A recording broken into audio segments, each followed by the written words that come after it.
د پاکستان صدر اعظم وایي که له افغانستان نه موږ لوبه ګټلې وای، جایزه مو د بې اسناده کډوالو ویستونکو ځواکونو ته ورکوله. د نیوز پریس چینل لیدونکو السلام علیکم، ستړي مشئ، پام وکړئ، تازه خو ډېر زیات مهم خبر ته.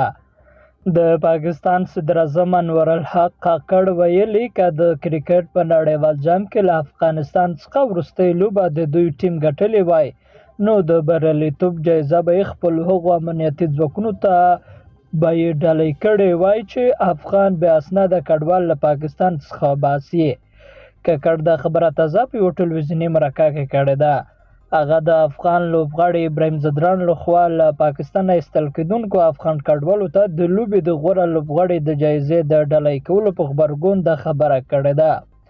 افغانستان له پاکستان څخه په کرکټ نړیوال جام کې څو ورځې مخکې لوبه وګټله، خو لا هم د لوبه او پایله یې تاوده بحثونه پاروي. پاکستاني چارواکو د 1,01,00,000 بې اسنادو افغان کډوالو د ایستلو پلان جوړ کړی او وایي د نومبر له اول وروسته د افغان 91 په زوره یې باسي.